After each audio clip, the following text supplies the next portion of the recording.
오늘은 베드로전서 말씀을 좀 잠깐 쉬고요. 하나님 제게 왜 이러세요라는 제목으로 우리 시편 말씀 우리 함께 좀 나누고자 합니다.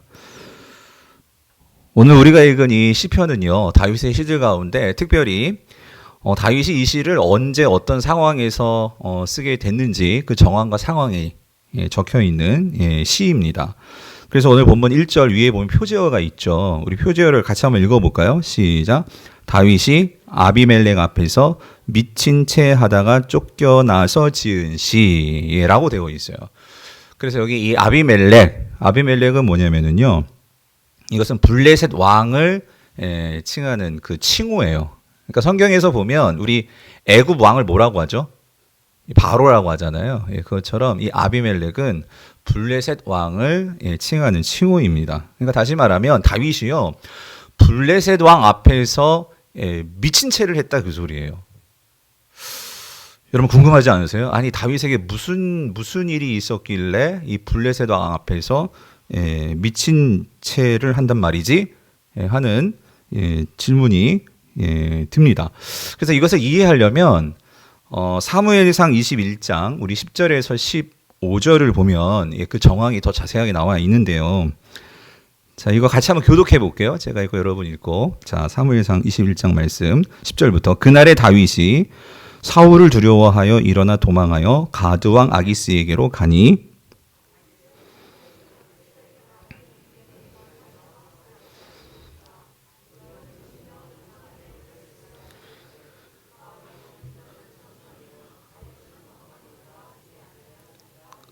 다윗이 이 말을 그의 마음에 두고 가드 왕 아기스를 심히 두려워하여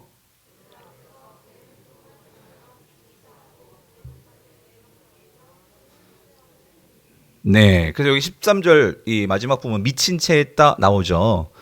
그래서 여러분 여기 10절을 보면 다윗이 이 가드 왕 아기스에게 갔다는 거예요. 그래서 여기 그 가드왕 아기스가 아비멜렉입니다. 아까 시편 34편에서 보았던. 그리고 여기 가드는 이 블레셋 5대 도시 중에 하나예요. 우리가 지금 사사기를 묵상하고 있잖아요. 그래서 삼손 이야기에서 블레셋 도시들이 나오는데 블레셋은 5대 도시가 연합한 도시국가였어요. 근데 여러분 잘 알고 있는 것은 그 블레셋은 어떤 나라죠? 특별히 다윗과는 아주 중요한 사건이 있었어요. 어떤 사건이 있었냐면 다윗이 골리앗을 죽였잖아요. 그죠? 근데 이 골리앗의 그 나라가 어떤 나라냐? 어느 나라죠? 이 블레셋이었다는 거예요. 근데 여러분 그 소리면 그렇다면 이 다윗이요. 아니 이 골리앗의 나라였던 이 블레셋. 근데 왜 다윗이 블레셋에 들어가냐 말이죠. 그래서 그 이유가 오늘 10절에 나와 있죠. 10절에 보니까 다윗이 자, 누구를 두려워하여? 사울을 두려워하여서 결국 찾아 들어간 곳이 어디냐? 그게 블레셋이었다는 거예요. 성도님들, 다윗이 누구입니까? 다윗은 하나님의 기름 부음을 받은 자였잖아요. 그런데 이 다윗이 그렇게 기름 부음을 받고 바로 왕이 된 게 아니죠. 다윗은 하나님의 기름 부음을 받고 거의 20년의 세월을요, 이 사울에게 쫓김당하는 삶을 살았습니다. 왜 그러냐면 사울의 입장에서 좀 황당하죠. 내가 왕인데 다윗이 기름 부음을 받고 이제 왕이 된다고 하니 사울이 그게 마음에 어떻겠어요? 분하기도 하고 억울하기도 하고 아무튼 이런 상황, 황당한 상황. 그러니 사실 다윗의 입장은 더 황당한 거죠. 왜냐하면 20년의 세월을 그렇게 쫓김 당하면서 그렇게 살아야 하니 이게 얼마나 힘드냐 말이죠. 사실 여러분, 우리 아까 장로님도 기도하셨지만 우리가 이 코로나를 지금 2년을 지내는 것도 이 2년에 이렇게 우리가 쫓김 당하고 이렇게 생활하는 것도 정말 너무나 지치고 힘드는데 20년의 세월을 그렇게 쫓김 당하면서 이렇게 산다고 한번 생각을 해보세요. 20년을 만약에 우리가 코로나로 만약에 이렇게 살아야 한다면 그거 살겠습니까? 이게 얼마나 지치고 얼마나 힘드냐는 말이죠.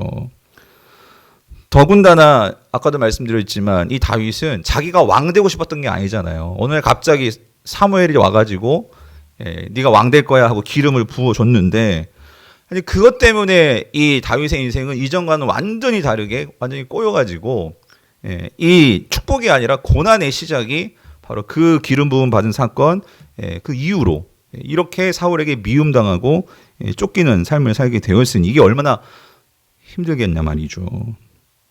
그래서 제가 이걸 곰곰이 이번 주에 이렇게 베드로전서를 좀 내려놓고 마음이 잘 안 잡히는 거예요. 베드로전서 설교 준비가. 그래서 근데 이 말씀이 생각나서 이 말씀을 묵상을 하는데 저라면 다윗이었다면 하나님께 원망했을 것 같아요. 막 원망했을 거예요. 아니 그렇잖아요, 여러분. 아니 내가 왕이 되고 싶은 것도 아닌데, 아니 내가 뭐 원해서 그런 것도 아닌데 이런 일을 당했으니 이게 얼마나 이게 답답하고 힘드냐 말이죠. 그래서 하나님 도대체 제게 왜 이러시는 거예요? 하는 막 이런 마음에 이런 감정이 일어날 것 같은 거예요. 그래서 하나님을 원망하지 않았을까 생각을 해봤는데, 여러분 사실 오늘 이 설교 제목 하나님 제게 왜 이러세요는요, 제가 이전에 제가 읽었던 책이 하나가 떠올랐어요. 근데 그 책 제목이 뭐냐면 바로 이 제목이에요. 오늘 설교 제목. 그 사진 보여주시면 이게 미국의 그 탁월한 이 기독교 작가죠. 필립 얀시가 쓴 책이에요. 그 책 제목, 오늘 설교 제목을 여기서 갖고 온 거예요. 하나님 제게 왜 이러세요? 근데 이 책을 보면 그런 내용이 나와요. 그러니까 이 필립 얀시도 이런 다윗과 같은 상황이었다면 분명히 이 질문이 들었을 거라는 거예요. 하나님 제게 왜 이러시냐고. 이런 질문. 그러니까 여러분 누구나 다 우리가 그럴 때 있잖아요. 이해되지 않는 어떤 내가 고난을 당했을 때, 또 나의 잘못도 아니에요. 나의 죄도 아니에요. 그런데 전혀 나하고 상관이 없는데 내가 어떤 어려움을 당할 때 누구나 다 이 질문이 들 거예요. 하나님 내게 왜 이러시냐고. 그래서 책 내용을 보면은요, 이 미국 작가니까 미국 애들이 많이 나와요. 그래서 이런 경우죠. 우리나라는 뭐 총기가 불법이니까, 근데 미국은 이게 합법이니까 미국에 총기 사고 많이 나잖아요. 아침에 건강하게 자녀가 학교 갔어요. 그런데 학교 가가지고 공부하러 갔다가 총 맞이고 애가 싸늘한 시체가 돼가지고 돌아오는 거예요. 이게 얼마나 황당하냐고요. 얼마나 이게 놀라 자빠질 일이냐고요. 뿐만 아니라 미국 같은 나라는 테러가 많잖아요. 폭탄 테러가. 아침에 멀쩡하게 집을 나간 남편이 말이에요, 건물이 무너져가지고 폭탄 테러로 그렇게 죽어가지고 돌아오니 이거 어디 가서 하소연할 수도 없고 이게 얼마나 힘들고 감당하기 힘든 문제냐 말이죠. 거기다가 미국은 땅덩어리가 넓으니까 뭐 별의별 자연재해, 특히 이 토네이도 같은 게 한 번 지나가면 완전 한 도시 전체가 쑥대밭이 되니, 그러니까 이런 상황에서 어떻게 우리가 살아가야 될지, 어떻게 일을 해결해야 될지 막막해지는 그런 일들 말이에요. 근데 신앙인도 이런 일을 당하게 되면 어떤 생각이 들겠어요? 하나님 제게 왜 이러세요? 라는 이 질문이 들지 않겠냐는 거죠. 저 여러분들도 마찬가지죠. 우리가 특히 이런 코로나 상황에서, 요즘 같은 상황에서 나도 모르게 감염이 되고, 또 코로나로 인해서 내가 가게 문을 닫아야 되고, 또 여러 가지 경제적인 불안함을 갖게 되고, 그러니까 우리가 이런 질문이 든단 말이죠. 하나님 제게 왜 이러시냐고요 하는 이 질문이요. 그래서 여러분 오늘 이 사무엘상 우리가 아까 읽었던 21장의 다윗을 보면은요, 다윗이 직접적으로 뭐 하나님께 막 원망하는 말을 하지는 않아요. 근데 제가 오늘 본문을 계속 찬찬히 묵상하는데 본문을 보니까요, 다윗의 어떤 그런 원통함이 그의 행동을 통해서 묻어 나오더라고요. 그게 무슨 말이냐면, 여러분 10절을 다시 보시겠어요? 10절을 다시 보면 그러니까 결국 다윗이 사울을 두려워해서 도망한 곳이, 자 어디였죠? 어디요? 가드라는 거예요. 가드. 블레셋 도시. 가드로 도망갔다. 근데 여러분, 이 가드가 어느 나라냐고요. 다윗의 입장에서 보면 그러니까 이스라엘의 적군이죠. 블레셋. 그 나라입니다. 근데 블레셋은요, 하나님을 섬기는 나라가 아니죠. 우상을 섬기는 나라예요. 철저히 하나님께 반하는 나라죠. 하나님을 모욕하는 나라고, 하나님에 대해서 적대시하는 이방 나라입니다. 그래서 하나님은 그 블레셋을 오히려 쫓아내고 물리치라고 하는 그런 나라였어요. 그런데 지금 다윗이 지금 가고 있는 나라가 어디예요? 블레셋이라는 거예요. 하나님께서 원하지도 않고, 그러니까 그 블레셋 공동체 안에 하나님이 없어요. 그런데 다윗이 왜 블레셋으로 가냐고요. 여러분, 블레셋으로 가는 그 이유는 뭐죠? 누구를 두려워하여? 누구를? 사울을 두려워하여. 근데 여러분, 왜 사울을 두려워하는데 블레셋으로 가죠? 블레셋에는 결국 누가 못 올 것이다? 사울이 쫓아오지 못할 것이다. 그러니까 이거죠. 블레셋에는 하나님이 안 계세요. 그 공동체에는 하나님을 모욕하고 하나님이 계시지 않은 곳이에요. 그런데 거기에는 누구는 못 와요? 누구는 못 오겠어요? 사울은 못 오겠죠. 다시 말하면 다윗은요, 하나님의 기름 부음을 받은 왕이었어요. 물론 그가 이스라엘에 남아있으면 너무 힘들어요. 예, 두려워요, 사울이. 그런데 지금 다윗은요, 보이는 그 두려움을 피하고자 어디로 가고 있는 거예요? 하나님이 기뻐하시지 않는, 하나님이 어떤 면에서는 없는 블레셋으로 들어가고 있더라는 거예요. 눈에 보이는 지금 사울이 두려워서 눈에 보이지 않는 그 하나님의 도우심을 신뢰하지 못하고 결국 넘어서는 안 되는 어디로 들어가고 있는 거예요? 블레셋으로 들어가고 있다라는 거예요. 여러분, 물론 다윗이요, 다윗의 입장에서 생각해 보면 블레셋으로 들어가면 그 지긋지긋한 사울의 그러한 쫓김과 그 두려움으로부터는 벗어날 수 있을 거예요. 그런데 그렇게 사울의 쫓김을 그렇게 벗어나서 블레셋으로 들어가지만, 여러분, 하나님의 성령의 기름 부음 받은 그 하나님의 백성이 블레셋 사람들과 함께 그곳에 들어가야 할 자리냐 말이죠. 그거는 아니었다라는 거예요. 근데 결국 들어갔어요. 자, 들어갔는데 그럼 정말 거기서 모든 게 이제 다 이제 해결되고, 다윗이 그렇게 이제 조금 편안하게 살 수 있었을까? 다윗은 그렇게 생각했는데 과연 그렇게 되었을까요? 다윗이 생각하지 못했던 일이 벌어집니다. 여러분, 11절을 보세요. 사무엘상 21장 11절. 우리 같이 읽어볼게요. 시작. 아기스의 신하들이 아기스에게 말하되 이는 그 땅의 왕 다윗이 아니니까. 그 땅은 하나님의 땅을 말해요. 정관사 그가 붙었어요. 하나님의 땅, 이스라엘 땅의 왕 다윗이 아니니까. 무리가 춤추며 이 사람의 일을 노래하여 이르되 사울이 죽인 자는 천천히요 다윗은 만만이로다 하지 아니었나이까 한지라요. 이게 무슨 말이냐면, 그러니까 다윗이 지금 블레셋으로 들어간 것은요, 아무도 나를 알아보지 못할 거다. 시간이 흘렀거든요. 골리앗이 죽은 지. 그래서 아무도 나를 몰라볼 거야. 그래서 블레셋으로 들어간 거였어요. 근데 여러분 이게 인생입니다. 나를 모를 거라고 생각했는데 누가 나왔어요? 알아보는 자가 나왔어요. 나의 과거를 아는 자가 나왔어요. 그래가지고 그거를 아기스 왕에게 말하는 거예요. 왕이셔, 이 사람 누군지 아십니까? 그 옛날 우리의 그 나라의 그 장수였던 골리앗을 죽은 바로 그 원수예요. 라고 이게 발각이 된 거예요. 여러분 어떻게 했어요? 지금 혹 때려고 들어갔다가 지금 혹 붙이게 생긴 거예요, 지금. 그러니까 사울의 그러한 쫓김을 벗어나서 그 골리앗의 나라 블레셋에 들어갔는데 오히려 이제 누구의 쫓김을 당하게 생겼어요? 아기스 왕의 쫓김을 당하게 생긴 거예요, 지금 여러분. 아니나 다를까? 12절을 보세요. 12절을 보니까 다윗이 이 말을 그의 마음에 두고 가드왕 아기스를 심히 뭐하여? 여러분 두렵지 않겠어요? 그것도 적진의 나라에 내가 죽인 원수의 그 나라에 들어갔으니 이게 발각돼 있으니 이게 얼마나 두렵겠냐 말이죠. 성도님들, 이게 인생이더라고요. 이게 인생. 그러니까 블레셋에 가면, 그러니까 보이는 이 문제만 잘 피하면 되겠지 하고 들어갔는데, 여러분 그것이 하나님이 원하시는 것이 아니었는데, 그것에 가면 뭐 그건 차치하고 사울이 없으니까 살 것 같아서 들어갔는데 뭐예요? 전혀 생각하지 못했던 일이 터져버리는 거예요. 우리가 이 델타 변이가 뭔가 조금 이제 예방주사 맞고 그러면 다 해결될 줄 알았는데 또다시 오미크론 나오니까 뉴스는 막 온통 오미크론 얘기고, 그러니까 모든 사람들은 다 불안해지고 염려하고 떨고 이래지는 게 결국 우리 인생이더라는 거예요. 근데 여러분 여기서 성도는 우리는 좀 더 본질적인 질문을 해봐야 될 것 같아요. 하나님께서 우리에게 지금 이런 모든 과정들이 다시 한번 저를 비롯해서 우리 모든 성도들과 이 나라에 가르쳐 주시는 메시지는 뭘까? 성도님들, 항상 우리의 인생의 고난은 느닷없이 들이닥쳐요. 그런데 여러분 질문은 이거예요. 무조건 이거를 이렇게 피한다고 이게 해결될 일일까요?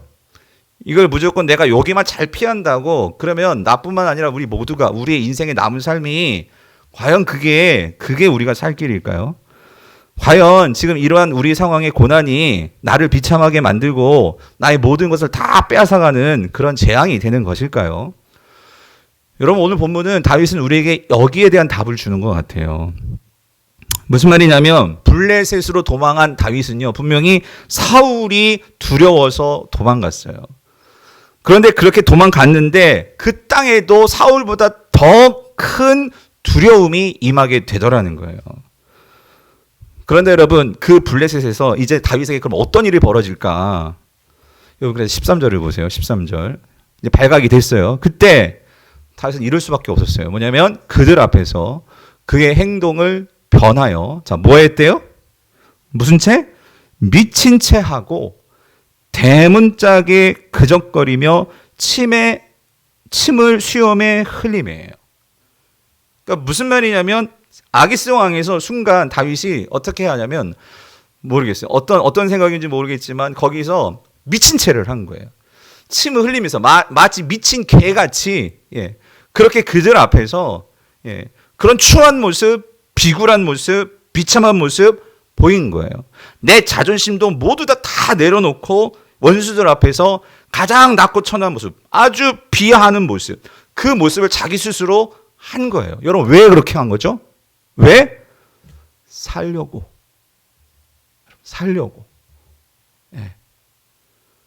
참 이게 마음이 아프더라고요. 이 순간. 결국은 살려고. 그런데 여러분 제가 한번 상상을 해봤어요. 이 다윗의 심정이 한번 나라면 내가 이런 행동을 하면서 무슨 생각을 했을까? 저는 이 생각했을 것 같아요. 다윗도 마찬가지였을 것 같아요. 뭐냐면 그의 인생에서 가장 바닥을 치는 이 자리였어요. 사실 여러분 다윗이요 사울에게 쫓김을 당하지만 이스라엘에서는요 이렇게 비참한 모습은 아니었어요. 쫓김을 당해서 두려웠지만 이렇게 사람들 앞에서 이 미친 채하고 침을 흘리면서 완전히 개처럼 그렇게 그런 모습은 적어도 이스라엘에서는 아니었어요. 적어도 쫓김을 당하고 두려웠지만 다윗은 하나님의 성령의 기름 부음을 받은 왕이었어요. 그런데 그 왕이 지금 그 보이는 사울 두려워서 하나님 원하지 않는 그 땅에 들어갔거든요. 그 땅에 들어갔는데 어떻게 되어버렸어요? 더 비참하게 이렇게 낮아질 수가 없는 거예요.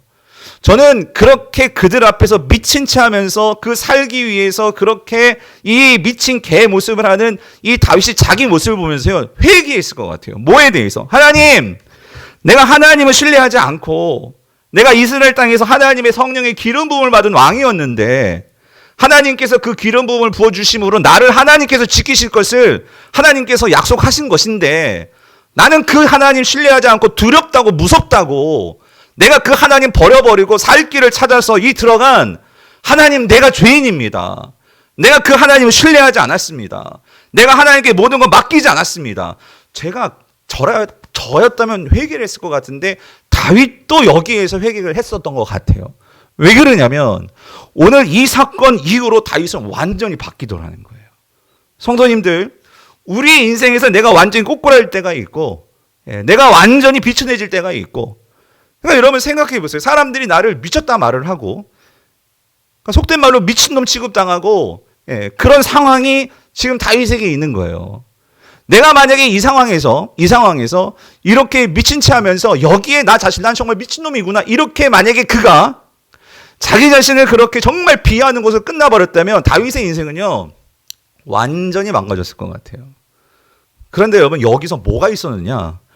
회개가 있었다는 거예요. 회개. 그걸 어떻게 할 수 있냐면 그렇게 회개를 통해서 하나님 앞에 이 인생에서 내가 정말 중요하고 살고 죽고 하는 문제는 내가 어떤 상황을 내 힘으로 바꾼다고 해서 될 문제가 아니고 하나님이 그곳에서 있느냐 없느냐 내가 하나님과 함께 하느냐 안 하느냐 이게 중요한 거다라고 그가 확신하면서 그가 회개를 그 가장 비천한 자리에서 하나님을 만났을 때에 어떤 일이 벌어졌느냐 14절에 14절 21장 14절 보세요. 아기스가 그의 신하에게 이르되 너희도 보거니와 이 사람이 미치광이로다. 어찌하여 그를 내게로 데려왔느냐? 내가 미치광이가 부족하여서 너희가 이 자를 데려다가 내 앞에서 미친 짓을 하게 하느냐? 이 자가 어찌 내 집에 들어오겠느냐 하니라. 무슨 말입니까? 아기스가 이놈이 그 골리앗 죽인 놈이란 말이야?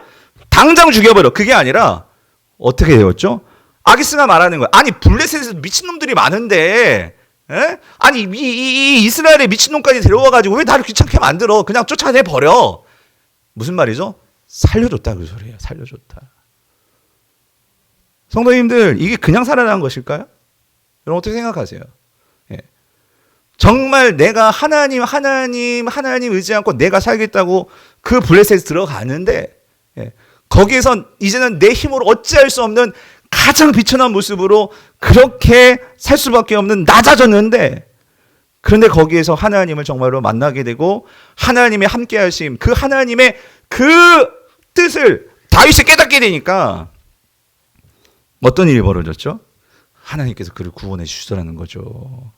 그래서 오늘 다윗이 그걸 경험하고 그 하나님을 체험하고 그가 써내려간 시편이 오늘 시편 34편이라는 거예요. 그래서 오늘 이 다윗이 1절에서 뭐라고 고백을 합니까? 내가 여호와를 항상 송축하며 내 입술로 항상 주를 찬양하리이다. 여러분 여기서 중요한 것은요, 항상입니다. 항상. 여러분 우리는요 항상 송축한 게 아니잖아요. 우리는 상황이 좋고 아무런 문제가 없고 모든 일이 풀어질 때 송축합니다. 근데 다윗은요, 이 블레셋 왕 앞에서 미친 채 하는 이 사건을 통해서 그는 뭘 깨달았느냐? 오늘 나의 삶에서요, 다윗이 깨달은 거예요. 내가 처한 상황에 상관없이, 장소에 상관없이 나는 이제 오직 하나님만을 바라보고 찬양합니다. 나는 오직 하나님만을 바라보고 송축합니다. 오늘 이 인생으로 바뀌었다는 거예요. 성도님들, 제가 정말 놀라운 건 뭐냐면요, 다윗이 이 사건 이후로 완전히 바뀌어버렸어요. 인생이 바뀌어버렸어요.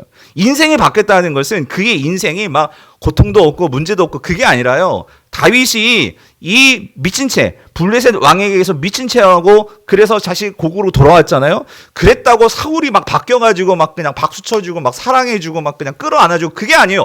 여전히 적들이 있어요. 적들이 있는데 오늘 이 다윗이 이 사건을 통해서 인생에서 가장 바닥을 치는 순간에, 아, 우리의 구원은 상황이 바뀌고 지금 문제가 있다고 해서 이걸 회피해서 지금 살아나왔다고 그게 구원이 아니고, 그 상황 속에서 하나님을 내가 만나느냐, 하나님을 정말로 내가 함께 하느냐 안 하느냐, 이게 나의 삶의 구원의 문제구나, 이거를 깨닫게 된 이후로요, 이 다윗의 인생이 바뀌니까 여러분 이렇습니다.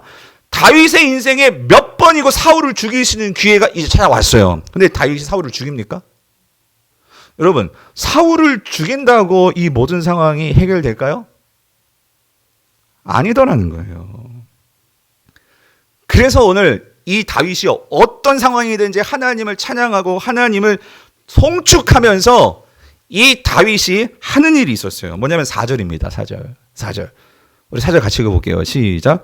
내가 여호와께 간구하매 내게 응답하시고 내 모든 두려움에서 나를 건지셨도다. 뭐냐면 여러분 이겁니다. 우리는 뭘 간구하죠? 하나님, 이 문제가 떠나가게 해주세요. 하나님, 코로나 걸리지 않게 해주세요. 우린 이거 기도하잖아요. 물론 저도 기도해요. 그런데 여러분, 오늘 다윗이 이 사건을 경험하면서 정말 그의 인생에서 확실하게 그가 경험한 게 있는데 그게 뭐냐면요, 이거예요. 내가 여호와께 간구하며요. 여기서 간구함의 히브리어 단어는요, 이 나라시인데 이거는요, 내가 하나님을 찾습니다요. 그러니까 무슨 말이냐면 내가 항상 하나님을 송축하고 하나님을 감사하면서 그가 찾는 것은, 하나님, 이 사울 죽게 해주세요. 하나님, 이 상황 헤어나오게 해주세요. 이게 아니고, 다윗이 정말 깨달은 게 뭔지 아세요? 내가 정말 그런 답답한 상황, 힘든 상황에서 내가 정말 찾아야 되는 것은 누구냐? 여호와 하나님이라는 거예요. 여호와 하나님. 예. 무슨 말이냐면 여호와께 간구함의 이 소리는요, 내가 하나님을 찾습니다. 이 소리, 하나님을 찾습니다. 예. 다른 무엇을 찾는 게 아니라, 여러분 아까 봤죠? 다윗이 블레셋으로 간 것은 그의 피난처를 찾는 거였어요. 피난처. 장소를 찾는 거였어요. 장소를. 그런데 다윗이 바뀌었다니까요. 장소를 찾는 게 아니라 누구를 찾아요? 하나님을 찾는 거예요. 하나님을. 예. 나와 함께 하시는 하나님을 찾는 거예요. 왜죠? 5절 보세요. 5절 보니까 그들이 주를 앙망하고 광채를 내었으니 그들의 얼굴은, 여기가 중요해요, 부끄럽지 아니하리로다. 무슨 말이냐면 여기서 그들은 누구냐면 다윗을 포함해서 하나님을 간절히 찾는 자들이에요. 예. 하나님을 간절히 찾는 자들, 앙망하는 자들은요, 어떤 일이 임하면은요, 그 얼굴에서 뭐가 나온다고요? 광채가 나온다고요. 여러분, 이게 아주 중요한 다윗의 어떤 신비한 그의 경험인데, 뭐냐면은요, 여러분 보세요. 아까 그 블레셋 왕 앞에서 그는 처참하게 이를 데 없는 그의 얼굴의 모습은요, 미친 개의 모습이었어요. 침을 질질 흘리면서 사람들이 보기에는 정말 그런 미친 개처럼 그렇게 보일지 모르겠지만, 그가 그 자리에서 하나님을 찾았을 때 어떤 역사가 일어났죠? 그런 미친 개처럼 보일지도 모르는 그런 상황이지만, 그 상황에서 하나님은 그 얼굴을 사용하셔서 뭘 바라셨다고요? 광채를 바라셨다. 그 광채가 있었을 때에 아기스 왕은 결국 그거에 압도된 거예요. 표현은 그렇게 얘기했죠. 아니 이 블레셋에 미친 사람이 없어가지고 내가 이 히브리에서 온 미친놈까지 내가 책임져야 돼? 그냥 내버려 했지만 그게 어떻게 그렇게 된 일이냐? 하나님의 광채가 그때 비춰졌다는 거예요. 누구에게? 아기스 왕에게. 이건 다윗의 간증입니다. 그러므로 그들의 얼굴을 어떻게 해요? 부끄럽지 아니하리로다. 여러분 우리가 미친 얼굴 미친놈 같은 그런 옷을 부끄럽죠. 근데 뭐예요? 거기서 하나님의 임재가 있고 하나님의 영광으로 광채가 나타날 때 여러분 하나님은 결코 그를 어떠하지 않게 해준다고요? 부끄럽지 않게 해준다.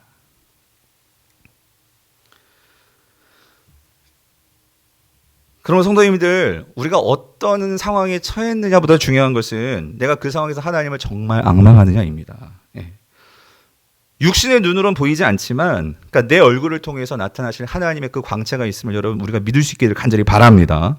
그러므로 오늘 우리의 얼굴이 부끄럽지 않게 되기 위해서는요. 오늘 저와 여러분이 여호와를 앙망해야 한다는 거예요.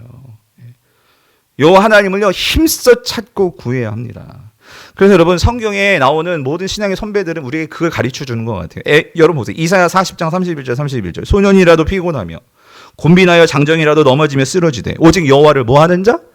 앙망하는 자는 앙망하는 자는 새 힘을 얻으리니 독수리가 날개치며 올라간 같을 것이요 다른 박질하여도 곤비하지 아니하겠고 걸어가도 피곤하지 아니하리로다. 여러분 소년도 피곤하면 넘어지고요 쓰러져요. 근데 오직 여호와를 앙망하는 자만이 하나님이 주시는 광채 새 힘이 나온다 그 소리죠. 그래서 다윗이 동일한 말을 하는 거예요. 34편 10절 뭐라고? 젊은 사자는 궁핍하여 줄일지라도 여호와를 뭐하는 자? 나라시 뭐하는 자? 찾는 자는 모든 좋은 곳에 부족함이 없으리로다. 그러니까 여러분 동물의 왕이 사자잖아요. 사자. 근데 그 사자 중에서도 젊은 사자 뭘 말하는 거예요? 얼마나 이 용맹스럽고 얼마나 이 힘에 그런 에너지가 충만한 사자입니까? 그런데도 그 사자도 어떻게 해요? 궁핍하여 줄인대요. 그런데 여호와를 찾는 자. 여호와를 찾는 자. 오늘 이 예배를 통해서 여러분 여호와를 꼭 찾게 되시기를 바랍니다. 예. 아무리 이 세상에서 여러분 살면서 그러니까 우리가요 미친 채 하지 않을 수 없는 그런 상황을 맞닥뜨릴 수가 있단 말이에요. 그렇죠? 저도 그렇고 여러분도 그렇고.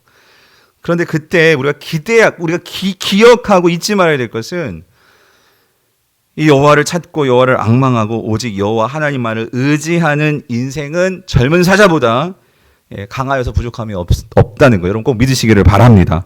그래서 이게 여러분 다윗도 그렇고 이사야도 그렇고 신약에도 찾아봐야겠어요. 다 고백이 동일해요. 하나님을 찾은 사람들은 이런 고백을 하더라고요. 고린도후서 12장 10절 뭐라고? 사도 바울이 고백해요. 그러므로 내가 그리스도를 위하여 약한 것들과 능력과 궁핍과 박해와 공고를 기뻐하노니. 솔직히 미친 거 아니에요? 아니 어떻게 능력과 궁핍과 박해와 공고를 기뻐할 수가 있습니까? 그런데 뭐라고요? 이는 내가 약한 그때 뭐라고요? 강함이에요. 근데 이렇게 강하다고 할 수 있는 이유가 뭐예요? 여기서 중요한 건 이거예요. 내가 그리스도를 위하여예요. 위하여. 여기 무슨 말입니까?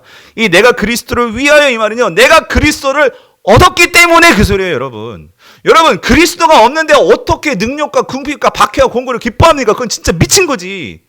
그런데 내가 정말로 그런 능력과 궁핍과 박해와 공고가 있지만 그런데 그거를 통해서 오히려 내가 하나님을 의지하고 하나님께 나아가고 하나님을 찾고 그래서 내가 그리스도를 얻을 때 그때 나는 약하지만 그 예수 그리스도가 내게 임하기 때문에 다윗이 말했던 것처럼 이사야가 말했던 것처럼 사도 바울이 말하는데 뭐라고 말해요?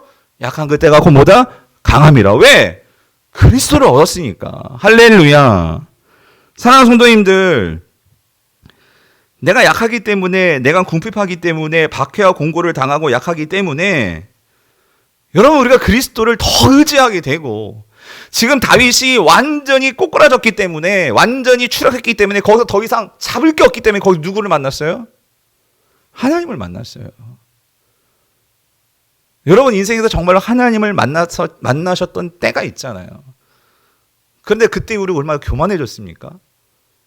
우리가 얼마나 내 주장과 내 뜻과 내 목소리가 커졌습니까? 그래서 하나님은요 항상 이런 자에게 은혜를 주시는 것 같아요. 뭐냐면 오늘 다윗이 말해요. 18절 마음이 어떠한 자? 상한 자. 마음이 상한 자를 가까이 하시고 충심으로 뭐하는 자? 통회하는 자를 구원하시는도다.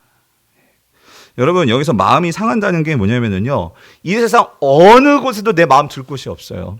사람도 아니고 그 누구도 아니고. 여러분, 인생에 그럴 때 있잖아요. 그 어느 누구에도 내 마음 둘 사람이 없어. 예. 다 나를 막 좋아해주고 막 그럴 줄 알았는데 아니야. 예. 결국 다 뚜껑을 열어보니까. 그런데 그때 내가 정말 누구에게? 하나님께 그 둘 때에 마음이 상한 자를 하나님은 어떻게 해주세요? 가까이 하시고 중심으로 통회한 자를 주님은 어떻게 해요? 구원해 주신다. 그래서 여러분, 오늘 이 하나님이요, 그래서 우리가 이 하나님을 찾는 거예요. 15절 보세요. 여호와의 눈은 의인을 향하시고 그의 귀는 그들의 뭐예요? 부르짖음에 기울이시는도다. 그래서 여러분, 오늘 다윗이 이 시편의 결론을 이렇게 내려요. 어떻게 내리냐면 우리에게 권면합니다. 나는 그걸 맛보았거든요. 예, 여러분, 저는 그걸 맛보았어요. 여러분들 지금 힘들죠? 어렵죠? 답답하죠? 불안하죠? 그래서 8절이에요. 너희는 여호와의 선하심을 맛보아 알지어다. 그에게 피하는 자는 어떻대요? 복이 있도다. 22절. 여호와께서 그의 종들의 영혼을 어떻게 해요? 속량하시나니 그에게 피하는 자는 다 벌을 어떻게 한다고요? 받지 아니하리로다. 할렐루야. 여러분, 이게 그냥 설교가 아니고 다윗은 그가 경험했잖아요. 그죠? 블레셋 왕에서 미친 채 하면서 인생의 가장 그 바닥을 칠 때에 그가 경험했잖아요. 그래서 여러분, 여기서 다시 말씀드려. 여기 8절. 여호와의 선하심을 맛보아 알지어다 라고 말할 때, 그러니까 무엇에 대해서 맛보라는 거죠? 무엇에 대해서? 그러니까 인생에서요, 어떤 일, 그러니까 우리가 어떤 일을 당하든지 어떤 일을 만나든지 우리가요, 그렇다고 블레셋으로 가면 안 된다 그 소리예요. 다윗이 그걸 말하는 거예요. 블레셋으로 가는 게 아니고 세상의 방법을 따르지 않고 하나님을 끝까지 믿고 의지함으로 그 하나님의 선하심과 인자하심이 정녕 너희를 따라가는 것을 경험해보라 그 소리예요. 경험해봐라. 경험해봐라. 예. 끝까지 하나님께 피하고 그 하나님을 붙잡아봐라. 그거를 경험해봐라. 왜 그러면 여러분, 여기 복 그랬잖아요. 복. 그에게 피하는 자는 복이 있도다라고 말할 때 이 복이 뭘까요, 여러분? 복. 그러니까 우리가 말하는 거는, 그러니까 세상적인 복의 관점은요, 그러니까 이 어려움이 사라지는 거예요. 그러니까 이 고난이 해결되는 거예요. 맞아요. 그거 복일 수 있죠. 근데 여러분, 다윗이 말하는 복은 좀 다른 것 같아요. 왜 그러냐면 지금 블레셋에서 나왔는데도 그렇다고 지금 다윗의 인생이 완전히 바뀐 게 아니었거든요. 여전히 사울이 쫓아다녔어요, 여러분. 예. 그런데 복이 있도다, 지금 이 상황은요, 사울의 쫓김을 당하면서 또 쓴 거예요. 근데 복이 있도다라고 말할 때 이 복은 뭘까요? 그것은 이거예요.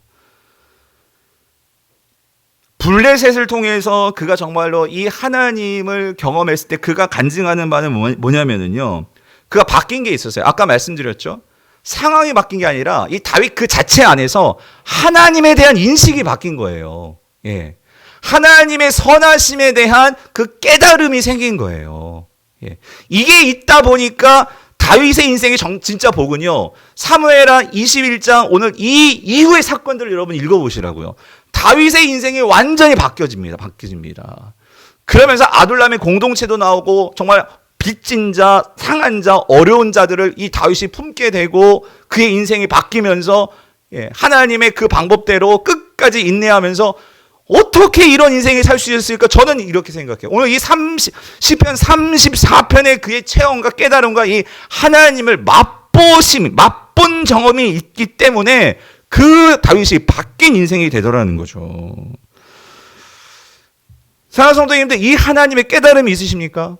오늘 저에게도 그렇고 여러분들에게도 그렇고 우리가 공동체적으로, 아니 나라적으로, 이 전세적으로 하나님께서 우리에게 이 긴 터널의 시간, 이 힘든 이 터널의 시간을 왜 우리에게 지나가게 하시는 걸까?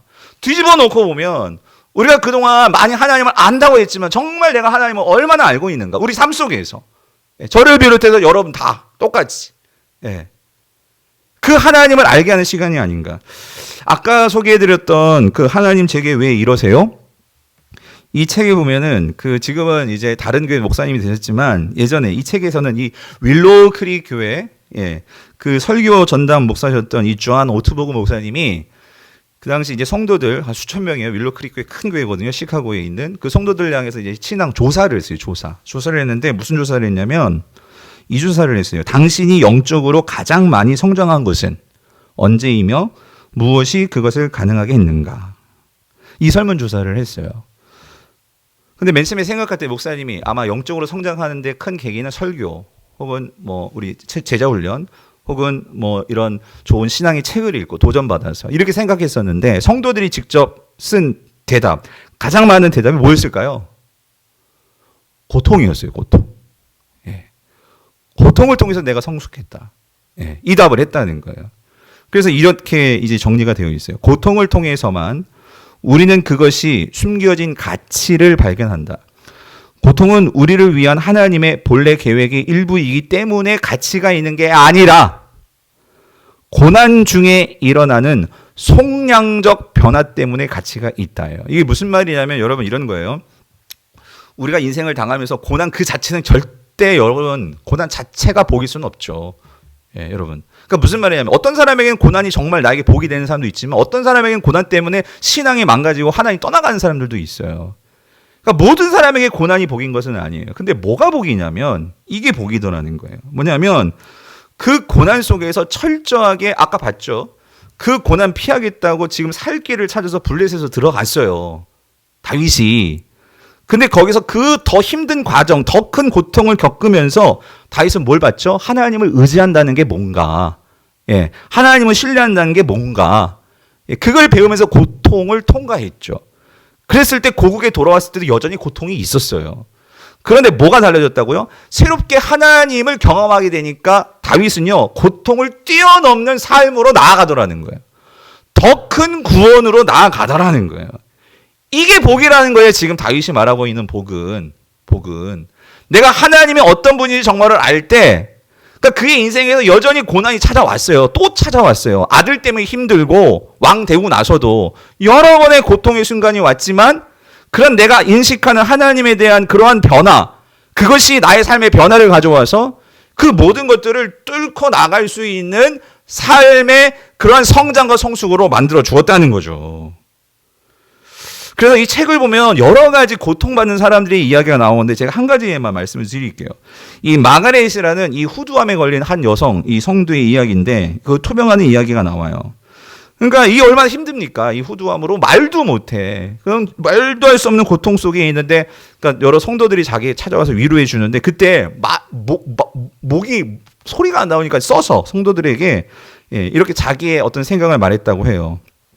이렇게 적었어요. 암이 최악의 것은 아닙니다. 암은 한계가 있습니다. 사랑을 파괴할 수 없고 소망을 깨뜨릴 수 없고 믿음을 부패시킬 수 없고 평안을 갉아먹을 수 없고 확신을 무너뜨릴 수 없고 우정을 죽일 수 없고 우리의 기억을 지워버릴 수 없고 용기를 눌러버릴 수 없고 성령의 불을 끌 수 없고 예수님의 능력을 약화시킬 수가 없습니다. 어떤 사람은 암에 걸리면 이 암으로 내가 암 때문에 내가 이것도 안 되고 저것도 안 되고 이게 어떤 내 육체적인 어떠한 그 내가 뭔가 갇혀서 그런 것들을 바라보니까 그것들만 앙망하니까 더 이 암이라는 것이 내 인생을 완전히 더 망가뜨려 버려. 근데 오늘 이 자매 신앙 안에서 그 암도 무너뜨릴 수 없는 것들이 있더라는 거죠. 그걸 바라보면서 하나님을 앙망하면서 그 소망으로 나아갈 때 고통이 왜 없겠어요, 여러분? 고통이 있겠죠? 그렇지만 이 성도가 그런 상황 속에서 그 블레셋으로 피하지 않고 하나님께 성령의 기름을 받은 나는 하나님의 선택받은 그러한 하나님의 자녀로서 이거를 앙망할 때 뭐가 주어져요? 세상 사람들은 갖지 못하는 새 힘을 얻게 되더라는 거죠. 아멘이십니까? 그러면서 그가 이런 기도를 했어요. 하나님, 제 고통스러운 시련을 항암제처럼 사용하시어 제 안에 있는 이기적인 것과 거룩하지 못한 것과 미워하는 마음과 하나님을 아프게 해드리는 것을 모두 멸하고 죽이고 없애 주옵소서. 주님, 나는 주님이 허락하신 고난을 기꺼이 받아들입니다. 왜냐하면 주님이 나를 선택하신 것이 내 상상을 초월하는 풍성한 생명을 결국 내게 선물한 것이기 때문입니다. 제가 이 자매의 기도를 보면서, 물론 저는 암의 고통은 없어요. 모르겠어요. 그렇지만 우리 주변에 많은 성도님들을 제가 신방하고 얘기를 들으면서 지금 우리 성도들 안에도 내 부모가, 내 자녀가 여러분 극심한 고통으로 힘들어하는 성도님들 계시잖아요. 근데 제가 그걸 보면서 깨닫는 게 있어요. 이 자매의 기도를 보면서 깨닫는 게 있어요. 뭐냐면 사실 당장 거기서 나오게 해줬으면 좋겠어요, 하나님이. 그런데 우리 인생이 그렇지 않잖아요. 고난이 여전히 있어요. 고난이 제거되지 않아요. 그런데 여러분, 우리가 그 고난만 바라보면 여러분 세상 사람이나 똑같이 우리는 절망에 빠질 수밖에 없죠. 그런데 고난은 그대로 남아 있을지라도 중요한 건 이거예요. 어떤 성도들은 고난에 사로잡히지는 않더라는 거예요. 여러분 이게 중요해요. 고난은 있는데 어떤 사람들은 그 고난에 완전히 사로잡혀요. 그래서 모든 삶이 절망이에요. 절망. 불평이에요. 원망이에요. 그런데 어떤 사람들은 그 고난이 있지만 그 고난에 사로잡히지는 않더라는 거예요. 사로잡히지 않고 어떤 일이 벌어져요? 오늘 다윗이 말하듯이 여전히 고통 속으로 들어갑니다. 이스라엘에 간다는 것은 또다시 그 사울의 고통 속으로 들어가는 거예요. 그런데 그 고통이 있지만 그 고통으로부터 이전과는 다른 속량이 있었어요. 하나님이 나를 정말 붙들고 계시구나. 하나님께서 분명히 나의 기름 부으셨기 때문에 하나님께서 나를 왕으로 세우시겠구나 하는 소망이 있더라는 거죠. 소망. 그랬을 때 우리가 보죠. 다윗이 왕이 됐어요? 안 됐어요? 됐단 말이죠. 하나님 마음에 합한 왕이 됐단 말이죠. 그러니까 여러분 지금 우리가 베드로 전설을 묵상하고 있잖아요. 베드로가 말하는 게 결국 우리는 이 땅을 지나가는 나그네인데, 그러니까 우리가 진짜 마음을 둬야 할 곳이 어디냐? 우리는 썩지 않고 쇠하지 않고 허망하지 않는 그 산소망. 거기에 마음을 두려고 우리가 해야지만 우리가 이 땅에서 정말 미치지 않고 살아갈 수 있다는 거죠. 그래서 이 필립 얀시가 이러한 고통을 통해서 새로운 삶의 사람들을 보면서 이런 결론의 이야기를 합니다. 뭐냐면 우리는 고난 속에서 우리의 상황이 어떻게 변할지에 관심이 있지만 하나님께서는 고난 속에서 우리가 어떻게 변할지에 관심이 있으신 것 같다. 이게 수많은 고통당하는 사람들을 보면서 이 작가가 내린 신앙의 결론이었어요. 사랑하는 성도님들, 오늘 저와 여러분 모두가 인생을 걸어가면서 그러니까 우리가 상상하지 못했던, 생각하지 못했던 뜻밖의 고난, 어려운 때가 있죠. 그런데 여러분 우리가 분명히 기억해야 될 것은 우리가 내가 가진 이 작은 그림을 바라보면서 우리가 불안해하고 염려하고 두려워할 게 아니라 우리는 하나님의 큰 그림을 볼 줄 알아야 되는 줄 믿습니다. 하나님은 그림을 갖고 계세요.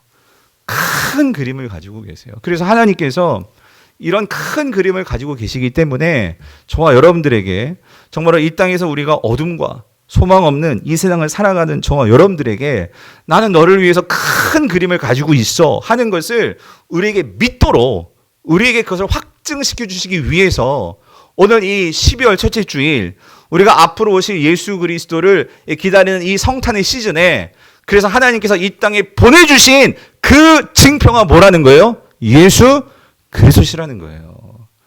여러분 우리가 그래서 이 예수님을 기다리면서 이렇게 성탄목도 하고 예수님의 빛을 상징하는 그런 크리스마스 트리 불빛 그런 장식도 하고 이거 왜 하는 겁니까 여러분? 보면서 누구를 기다리는 거예요? 예수를 기다리는 거죠. 그 예수님이 이 땅에 오신 것처럼 또 더불어서 우리가 이미 아기 예수님 오셨지만 이제 우리가 누구를 기다려요? 장차 이 땅에 만주의 주 심판주로 오실 그 예수 그리스도를 소망하면서 우리는 지금 힘들고 어려운 이 세상 속에서 그 주님 오실 것을 바라보면서 소망을 가지고 산소망을 가지고 살아가는 자들이 누구예요? 성도들이죠. 그래서 오늘 이 다윗의 권면을 우리가 마음속에 새겼으면 좋겠어요. 오늘 본문 8절이요. 같이 읽고 설교를 마칠게요. 오늘 8절 뭐라고요? 너희는 여호와의 선하심을 맛보알지어다. 그에게 피하는 자는 복이 있도다. 오늘 이 은혜가 우리 모든 공동체 위에 그리고 이 대한민국 땅 위에 있게 되기를 주님의 이름으로 축원드립니다.